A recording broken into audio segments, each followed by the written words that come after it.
So let me ask you, is it your fault you didn't receive those fundamental needs as a baby or as a child? The answer is no, it's not your fault. Now, is it your parents' fault that they didn't give you those fundamental needs? And the answer is still no, because we always take the mood that our parents did the best that they could. If they weren't able to do that, that's probably because they were traumatized as a child. They weren't given those things, and therefore they behave like that. They're just following what their parents did. It's called generational trauma. It's just, you know, from one generation to the next, to the next, to the next, and sometimes it gets worse. So our role is to break that cycle.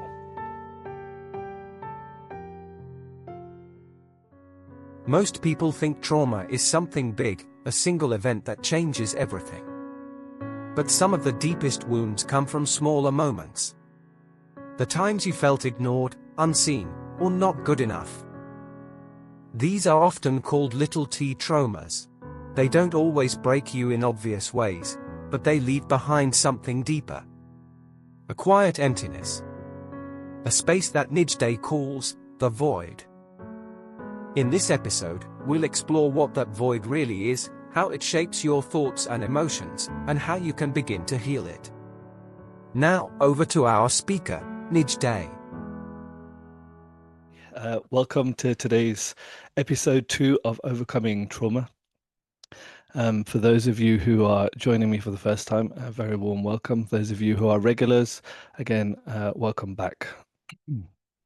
Okay, so our mission today is to discuss and understand a bit more in detail about little t trauma. I covered it in episode 1 briefly, but I wanted to discuss it in more detail today. I want to introduce the concept of the void, and then I want to talk about self-compassion because, and I'll say it now, self-compassion is the antidote to trauma. If you haven't already realized that, let me just really make that point now. Self-compassion is the antidote. Now, I'm going to be talking about some concepts today that may trigger some negative emotions, that may trigger memories from the past. So what I like to do is, first of all, create what's called an anchor. So an anchor is a place, is a way of grounding us in a good place. So even if we are talking about, let's say, some triggering things, we are still able to stay in a place of peace. We're still able to be grounded. So what I'm going to ask you to do, first of all, is to close your eyes, and then we're going to create that anchor for you.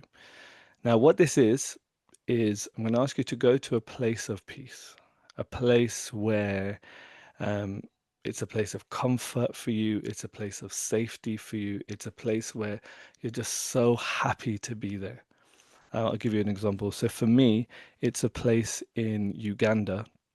I went there a few years ago, and there's one golf course that's there. And I have a memory of when I was lying there on the grass in this golf course. There's nobody else around it. The main golf course was far away, so I was in a very peaceful place. There's a little stream right by me. There was, I think, even some peacocks, some birds were there, some beautiful trees creating that shade, and there was this breeze. So the sun was shining, but there was this breeze, this really soothing breeze. And I remember just lying there feeling totally safe in that place, a place of peace. So that for me is my anchor. That for me is my go-to place, my happy place, if you like. So what would that be for you? So I'm going to ask you now to take a nice deep breath in through the nose, out through the mouth, and then just close your eyes when you're ready. Just close it, obviously, if it's safe to do so. If you're listening to this while driving or operating machinery, obviously, don't close your eyes. But if it's safe to do so, then go ahead and close your eyes. I want you to go to that beautiful place, that place of safety, that place of comfort, that place for you that is just so peaceful. And go there right now. See through your eyes, hear through your ears, whatever sounds are there, and feel through your body right now in that place. And if there's grass, if there's something around you, just feel the texture of whatever that is around you. Increase the volume of whatever you hear around you that's creating that place of safety and peace. And make it even more vivid. Make the picture HD quality, 4K quality. And just be in that space right now, just enjoying this moment. Now, as I count backwards from 3, I'm going to ask you to intensify the feeling of comfort, peace, safety, of joy, happiness, all the good feelings that you have. I want you to intensify those feelings and turn it up all the way to 10 out of 10, like as if you're turning up a dial, a volume knob. Okay, so as I count backwards from 3 now, I'm going to ask you to turn up the volume, 3, 2, 1, and intensify that feeling. Feels just total safety, peace, calm, relaxation, joy, happiness, all in this moment. At this point, I want you to press your thumb and finger together on one of your hands or both your hands. Press your thumb and finger together as you anchor in, as you capture this moment right now, this feeling right now, just being in your happy place. Being in your happy place. Press your thumb and finger together. And if the intensity is not a 10 out of 10, then turn it up the volume. Turn up the volume so you feel that sense of peace within you radiating out of every single cell of your body right now. Feel how good that feels. Now hold it just for a moment. And as I count backwards from 5, I'm going to ask you just ever so gently to begin to release your thumb and finger. 5, 4, 3, 2, 1. And you can let go of your thumb and finger. And now, as I count backwards from 3, I'm going to ask you again to turn up the volume. Go back to that place if you're not there. Keep your eyes closed. Go back to that place right now. And if the intensity is not a 10 out of 10, begin to turn it up now. 3, 2, 1. And turn up the intensity. Feel that feeling of relaxation, peace, and just being yourself. Safety. And press your thumb and finger together like you did before. And re-invoke this space, this happy place for you. And just feel how good that feels. Again, as I count backwards from 5, ever so gently you can release your thumb and finger again. 5, 4, 3, 2, 1. Excellent. Now, as I count up to 3, I'm going to ask you, if your eyes are closed still, I'm going to ask you ever so gently to come back to wherever you are, come back to this session. 1, 2, wide awake, 3. And come back to me now. Now, the reason why I did that anchor for you is because if there is anything that we talk about now, that brings up any negative emotions, that brings up any past memories, that brings up any feelings that are really uncomfortable and that in one sense doesn't allow you to focus and concentrate and to absorb what we're talking about today, then again, just hold your thumb and finger together, go back to that happy place, and you'll find all those emotions will settle again. It's a very useful technique to use when these uncomfortable emotions come up. And you can use this for the rest of your life now. We've embedded that into the subconscious mind. So it's a very useful trick, useful tip. So what is trauma? This is where an event or events have happened that have had a lasting and an unhealthy emotional, psychological, or physical impact on us. Now, one key thing that I just want to emphasize is trauma is not just what happens to you externally. It's not just the external event. In one sense, that's not so important as how you interpret what happened to you. That's the key thing. Because if we interpret that event in a destructive or unhealthy way, that's what makes it trauma. That's what makes it long lasting. That's what makes it have an emotional or a psychological impact on us. So let me give you an example. So some external event happens to this young girl. She's 13 years old. So she was climbing a tree and she went up high in the tree. She was very excited, and all of a sudden her foot slipped on one of the branches, and she fell from the tree and crash landed on the ground and broke her ankle. Now, is that a traumatic event? Because this girl was very, um, shall we say, tough. She had a very tough mindset. Even though she fell really hard and she broke her ankle and she had to be rushed to hospital. Her mum was like crying. She got rushed to hospital. She had a cast put on her ankle and she had to walk around with crutches. Even though all of that happened, she was strong. She had a strong mindset and she was okay. She even went to school very soon afterwards. And when she saw all the other kids and she was walking around with these crutches, everybody was like, "Oh my God, how are you still in school?" And she was laughing. She was like, "Yeah, I'm good. I'm good." So was that a traumatic event? For her, no. Now, later on that day at school, she's in class. And because of all these events happening outside of school, she didn't really properly do her homework. And so the teacher in the English class asked a question and she got it wrong. And the whole class laughed at her. And as a direct result of the class laughing at her, she withdrew into herself because she felt ashamed. She felt embarrassed. Such an easy question she got wrong. So, two separate events. One of them, we might think that would be traumatic. The other one, we might think, okay, the class is laughing at her. Like, that's not such a big deal. Externally, it doesn't seem like a big deal. But the key thing here, it's not about, in one sense, what we think. It's about how that girl, how that individual interprets those different events. She interpreted that fall out of the tree as, it's a way of her showing her toughness and being strong. Yet, when the whole class was laughing at her because she got a simple question wrong, that for her became traumatic. So it's about how we interpret the event. That's what's important. And this will become, hopefully this will become more, shall we say, significant later. So if we look at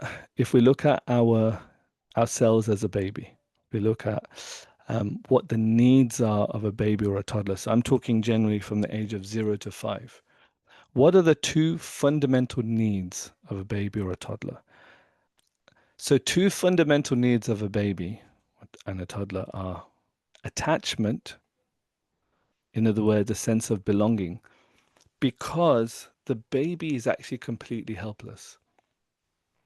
If you look at other mammal species, so for example, a giraffe, when a giraffe is born, it's kind of standing on its two legs and it's wobbling. And then what the giraffe's mum does, it kicks it. And by that kick, it kind of sends a kind of strength into the giraffe. And then the giraffe is ready to run, is ready to kind of move away from any dangers. So even other mammals are capable. Even as a baby, they're just born. They're actually very capable. But a human baby is actually completely helpless. So one of its fundamental emotional needs is that sense of attachment, that sense of belonging, in order to actually even survive. It's such a key thing. And then the other one is the freedom to be themselves. The baby wants to just be free to express, to be itself. So if we look at these two categories and kind of look into it a bit more detail, what would you say is more detail in the attachment or the sense of belonging? What are, shall we say, symptoms or aspects of that? So to be held. So when the baby cries, sometimes it actually wants to be held. It wants that physical touch. Even when a baby is first born, one of the first things the doctors and nurses recommend is for the mother to have skin to skin with that baby in order to create that attachment, in order to create that bond, which then helps with feeding. So this being held is so important for the baby, for it to be comforted, for the baby to be given attention. And then sometimes as adults or parents, sometimes we may forget. Actually, they need to be played with. We need to have laughs with them. We need to have fun with them. As adults, sometimes we can become too serious. We get too lost in our anxieties or, whatever bills we have to pay, work stresses, etc. Actually, it's so important to stop, even for yourself, and to actually spend time to play, to laugh, and have fun. But especially that's true of a baby slash toddler. And then to feel loved, to feel safe like that. These are such important, um, shall we say, activities, things that parents need to give to the child, or caregivers, I should say. It's not just the parents, it's uncles, aunties, siblings, etc. These are such important things to actually give to the child for it to feel that sense of belonging, for it to feel that bond of attachment. What about freedom to be ourselves? So be able to express their needs. So, for example, to cry, for a baby to cry. Sometimes parents are like, "Stop crying!" Like they absolutely try their best to stop the baby from crying without actually understanding what the baby's crying for. The baby doesn't just cry like that. The baby cries out of reason. And then not to be punished for expressing, isn't it? How many of us had parents that we wouldn't actually be able to express, and if we did express, we'd be punished. We'd be um, admonished. And then to be cared for when crying, and then to be also to be encouraged. And this, encouraged to be ourselves, encouraged to express, not just free to express, but even encouraged to express our emotions, express how we feel, sat and be listened to, sat and be heard. These are such important um, needs of a baby and a toddler and a child. And when we don't get those things, that's what leaves a void or creates certain coping strategies in us. And we're going to discuss that now. So, what happens when that baby or toddler doesn't receive these fundamental needs? Now, in one sense, I'm talking about a baby and a toddler. Underlyingly, I'm actually asking this to you. But for now, let's just focus on generally, shall we say, if a baby doesn't get those things, what happens? Ultimately, the child will learn to adapt, and it will develop coping strategies because it's not receiving those things in that way. It will develop coping strategies to try and shall we say, create that attachment, to create that freedom of expression in a different way. And sometimes what happens is when it doesn't get the freedom of expression, that baby, that child, just goes inwards.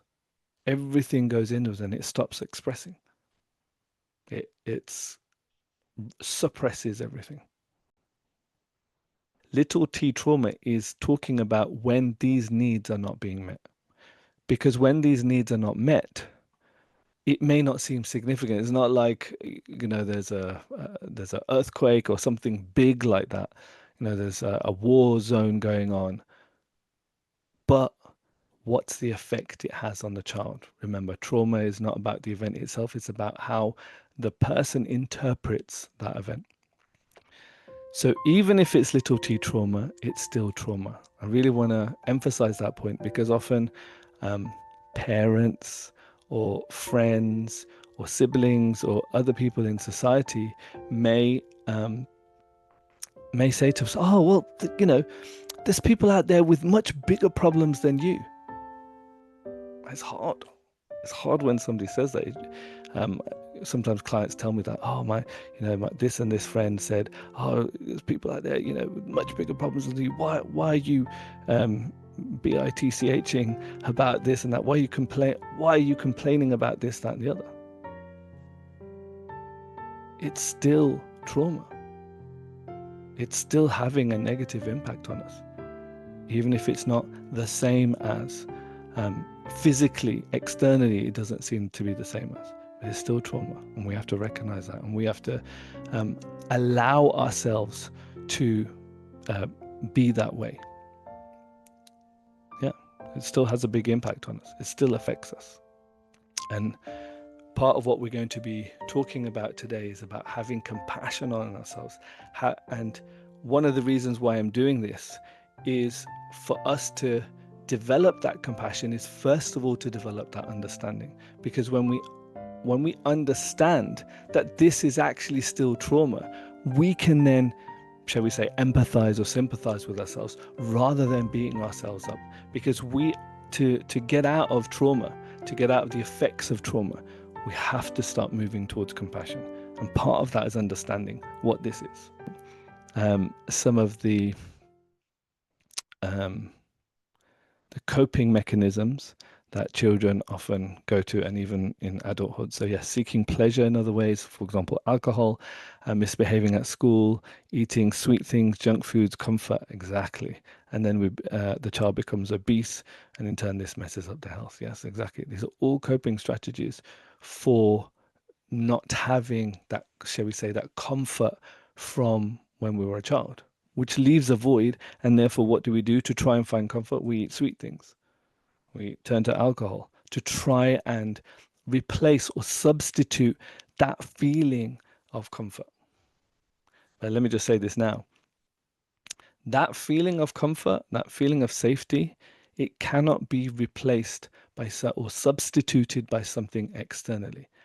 We have to give that to ourselves internally. It has to come from within. What happens is when there's a vacuum in the heart, we try to fill it with all these other things. But the problem is those things won't ever substitute, won't ever actually replace the thing that we want. It's like if you're really thirsty and you keep eating food, that's not actually going to ultimately quench your thirst, especially if it's something like bread or something dry. You see the point? You ultimately you need water. It's not even you drink coffee or drink some fizzy drink. Even then, you will still feel thirsty. When you actually just need water, you just need water. That's the only way the thirst is going to be quenched. So similarly, these needs that weren't met in childhood, that's left a void, we need to go back, shall we say, and give ourselves those things. So let me give you some scenarios and let's see what you can come up with. So let's take the scenario where a parent gives the child into the care of someone else. Now, this could be for any variety of reasons. Maybe their work schedule, maybe there's a war going on, maybe there's some serious reason why then that mother, especially, and the father have to give that child into the care of somebody else. Maybe both parents are working very intensely, and therefore they have to give the child to the grandparent or somebody else like that. Now, on the surface, that's not necessarily traumatic. But what effect could this have on the child? Remember, this is about how the child interprets that event. So now, I don't know, the parents have to go away for 3 months to a different country because, I don't know, they're setting up a business or something like that. And they leave the child, they leave the baby, toddler, young child in the care of somebody else, even if it's family. But the child, like, you can imagine the scene, right? The child's like, oh, mommy, mommy, daddy, and crying their eyes out. And the mother has to leave the child and then they shut the door. So, what effect could this have on the child? Now, take a moment to think about this scenario. What kind of effect do you think it could have on a child? Feel free to pause the video if you need more time to reflect, and share your thoughts in the comments below. Again, it's not necessarily traumatic in the sense of, it's not that the parents have died as such. The parents are having to, for whatever reason, leave the child. Feel like I'm a burden. Yes, very good. So this feeling of being unwanted, it creates fear of abandonment. I don't deserve to be loved. The point is that insecurity, yes. So the point is there will be there could be attachment issues later on in relationships. So, for example, if fear of abandonment is created, then when that person gets into a relationship, especially with somebody that they like, even if it's a bad relationship, or even if that relationship, I know, has run its term kind of thing, and that other person has to go, they can't let go because that fear of abandonment kicks in because they don't want to have that feeling of emptiness again, that feeling of being alone almost. And even though it's a bad relationship, they can't let go. So this then goes back to attachment styles, as we spoke about in episode 1. It goes back to how the person is very anxious in relationships. They can't let go. And they constantly are needy. They constantly need to be with that person, constantly messaging, constantly on the phone, constantly need that reassurance that this person is not going to leave me. And where does this stem from? It stems from what happened to them as a child. So hopefully you can start to see the effects of what happens to a child, ultimately what happened to you, um, if certain needs weren't met, why now later on we start to seek that. So let's go to another example. A parent continually criticizes and blames a child, and there's no praise. It's not balanced with praise. It's just constant criticism and constant blaming the child, especially comparing with a sibling, comparing with a cousin or some other parent's kid. What effect could that have on the child? How about you? What do you think about this scenario? What kind of impact might it have on the child? Share your thoughts in the comments below. So, when a child is constantly criticized like this or blamed, often that child can perceive themselves to be not good enough. That's why all the hesitations and nervousness, chronic insecurity comes in. They'll always feel that they're not trying hard enough. That perfectionism comes out. And then because of that perfectionism, what happens is later on, you get burnout. It could even lead to self-rejection. And then um, in the very worst case, in one sense, it can even lead to shame-based views of themselves. In other words, there's something wrong with me because they'll constantly be blamed. So they always blame themselves. They always think there's something wrong with them. Anything goes wrong in their relationship, something wrong with me. Anything that goes wrong in their lives, even if something happens to another person, they blame themselves. Like I have one client, and he went through a situation where his grandma got COVID, so he got COVID, and then as a result of him getting COVID in their household, the grandma got COVID. The grandma then went into hospital because she had COVID, and then very soon after that, she passed away. And he blames himself for the death of his grandma. I had to really like spend a good amount of time with this client to kind of break apart those two things, that it wasn't their fault that the grandma passed away. He was blaming himself. He was living in this constant guilt, constant shame of what have I done? It was my fault. It totally wasn't. Yeah. And then the feeling can come up, I deserve this. All these bad things that are happening, I deserve this. Why? Because the parent was constantly criticizing. So it has an effect on us. So I'll say this. When you're being criticized, it leads to feeling judged. And when you feel judged, you hold back from being your true self. But we long to be our true selves, our free spirit, not our traumatized self. Isn't it? When we're being judged, we then hold back. We then don't feel like being ourselves. We don't express our true self in whatever scenario that is. That's very unfortunate. Um, and often at work, what I find is those who have been criticized a lot as a child, They develop this internal quality of second guessing themselves, and especially at work, there's constant checking. Am I doing this right? Am I doing this wrong? And they often spend longer doing the same task because they're constantly checking if they've done it right or wrong, again and again and again. Because that voice that's there from childhood, lives rent free in our head, unfortunately. So, one of the first things we have to do is recognize that this voice is coming from child. This voice is coming from that criticism from childhood. And then ultimately, we want to remove, um,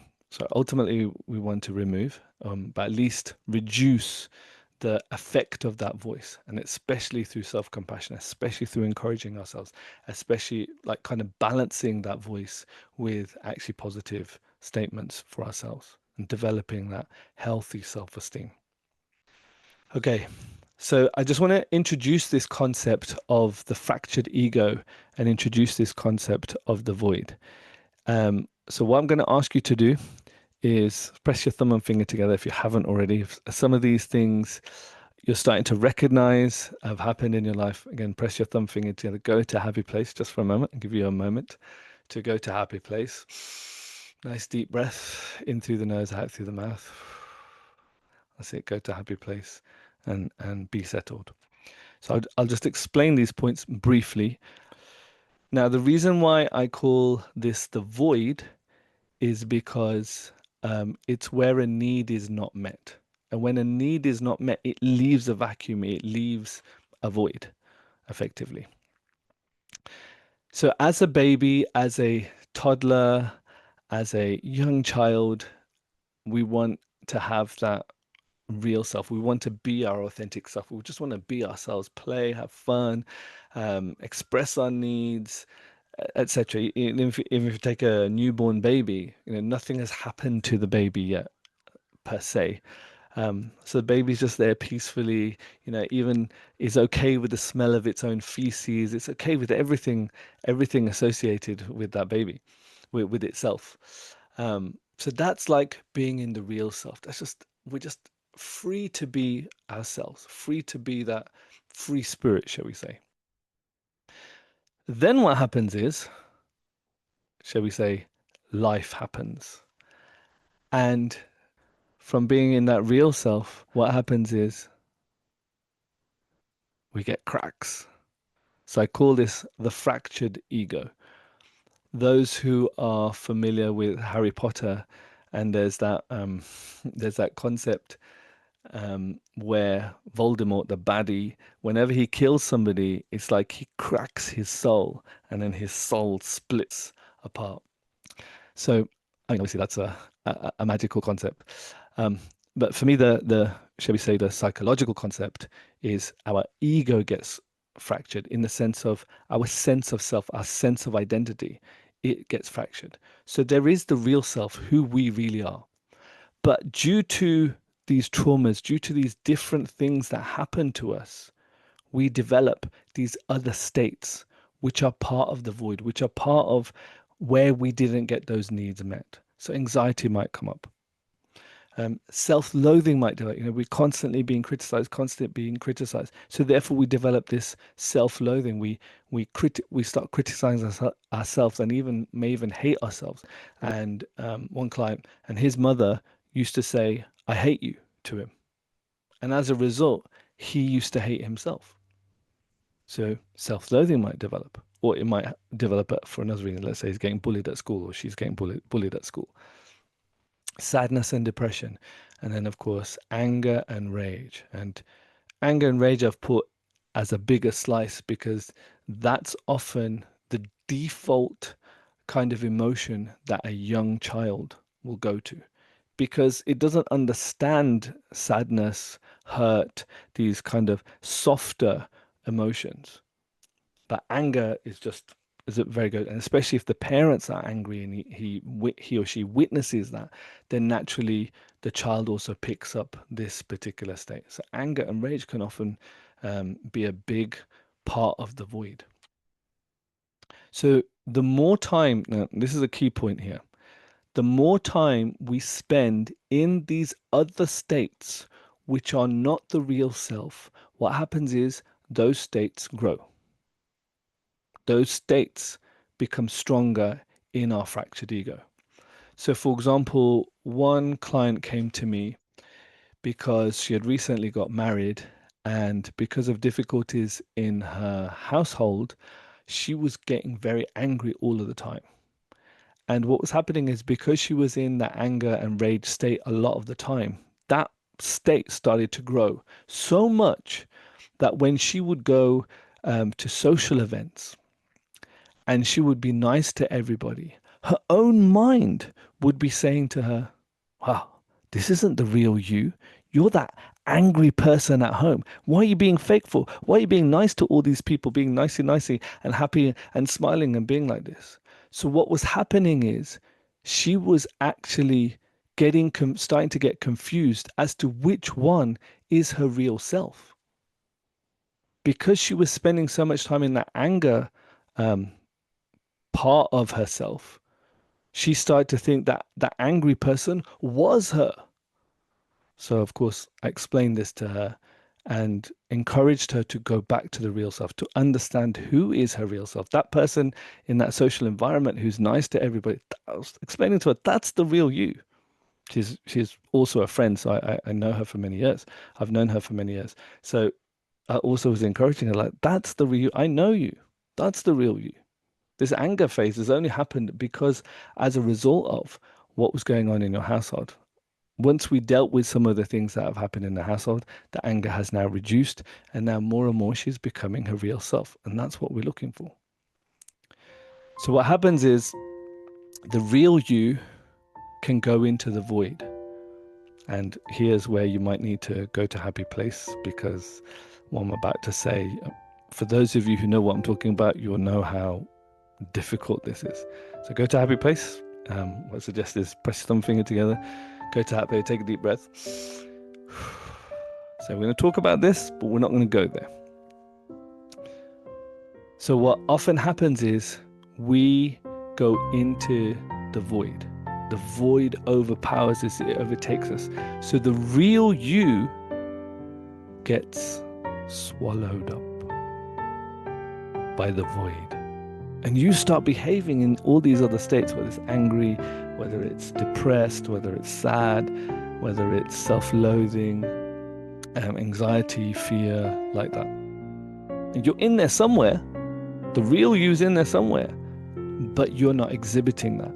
You're exhibiting the qualities and the behavior from the void. That's not the real you. And you know it. Deep down, actually, you know it. This is not the real me. Why am I doing this? And sometimes it is the case that when we're acting from the void, even at that time, we're thinking, why am I doing this? Why am I behaving this way? Like there's almost like two parts to you where you're acting out, but there's another part which is almost like the observer going, what on earth are you doing? Like that. So the void is not you. So what we have to do is we have to bring the real you back out and make the real you bigger, the true self, and make the void smaller, reduce the void. And one important point about the void and one important point about these emotions is you cannot think your way out of an emotion. You have to feel your way out. So often, as a result of being overcome by these strong emotions, we may try to intellectualize. We may try to, using logic, and try to intellectualize our way out of that emotion. It doesn't work. So one really important, this is a quote from one of my mentors. He says, you cannot think your way out of an emotion. I was like, yeah, that's so true. So many times I've tried to philosophize or intellectualize, just try to be logical. It doesn't work when you're in the void. You have to actually feel your way. And I'll just make this point now. When you're in the void, often you'll find you're just absorbed in whatever rubbish it is that you're doing, whether you're angry, whether you're just doom scrolling, whether you're just lying in bed, thinking about past things, whatever it is that you're doing. An emotion can be at a certain intensity, but it will always at some point reduce. At some point, whatever emotion, whether it's anger, whether it's depression, whether it's whatever emotion it is, at some point it will reduce. And it's at that point where you can get out of the void. So start to notice it, especially if you find yourself going into the void, wait for that moment where the emotion goes down. So I always use the example of a motorway. If you're on a motorway, you're on the motorway, you can't get off. You're like, there's no just like, okay, I just want to get off. Let me just take that. You just have to drive down the motorway. But eventually you will come to a junction, an exit.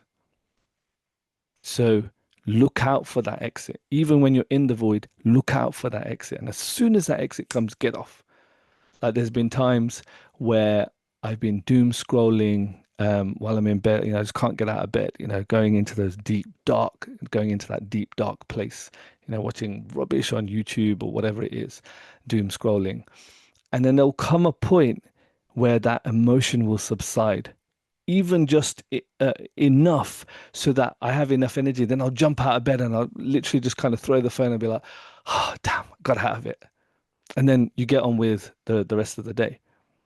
So that's, you wait for a moment, but you cannot think your way out. You can't intellectualize your way out of the emotion. You have to go through those emotions. Journaling is a good way to actually go through those emotions.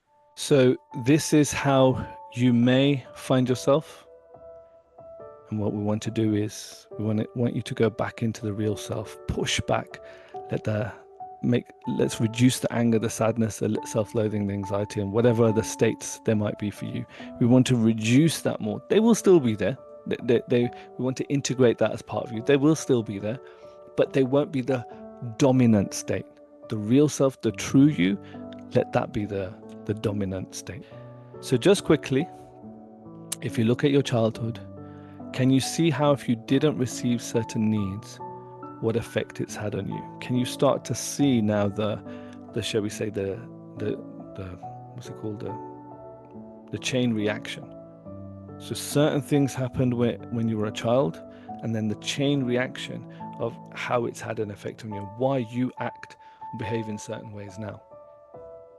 And do you recognize your triggers that can set you off, that set you off into the void, that make you go down that dark tunnel that you don't want to go through? Recognizing the triggers also, and then link the triggers back to childhood. And it's like, oh, right, that's the reason why it triggers me so much. When somebody says a certain thing, like this client who, if anybody ever said the words, I hate you to him, he just went ballistic. And the reason why was because that's a trigger for him, because his mum used to say that when he was a kid. And it would set him, like, it was such a hurtful, painful thing for that child to hear those words from his mom. So you can see, so once he made that connection, it's like he was able to change that. He was able to understand that's why it's such a trigger. And use happy place as much as possible. So we've set that anchor, go to happy place, go to the anchor. That will help you to get back into the real self as well. Is it your fault that you didn't receive those fundamental needs as a baby or a child? So this is in the mood of developing compassion for yourself. So let me ask you, is it your fault you didn't receive those fundamental needs as a baby or as a child? The answer is no, it's not your fault. Now, is it your parents' fault that they didn't give you those fundamental needs? And the answer is still no, because we always take the mood that our parents did the best that they could. If they weren't able to do that, that's probably because they were traumatized as a child. They weren't given those things, and therefore they behave like that. They're just following what their parents did. It's called generational trauma. It's just, from one generation to the next, to the next, to the next, and sometimes it gets worse. So our role is to break that cycle. It's not our fault, neither is it our parents' fault. So with the eyes of compassion now, start to forgive yourself. Whatever it is you've done from the void, forgive yourself. Forgive your parents. It's not their fault either. We accept those things happen. Now it's our responsibility, with the eyes of compassion, to make the changes. So, I hope that's helped you to have more compassion for yourself, to understand that these things happened to you, and that's the reason why you may behave in certain ways even today. And now we are kind of moving in the right direction of we want to come back to our real self, away from the void. Okay, so let me just share some concluding words here. If you were set free, no judgment, no criticism, if you could just be yourself, to love your family, free to express as you are, to be yourself, how would you like to be? What would your life look like? And hopefully you are thinking about that with a smile. If not, go to Happy Place. In this episode, we explored how little traumas can quietly shape our thoughts, emotions, and relationships. We also talked about the emptiness trauma can leave behind, the void, and how practicing self-compassion can be one of the most powerful steps toward healing. Don't forget to like, share, and subscribe for more insights on emotional healing and growth.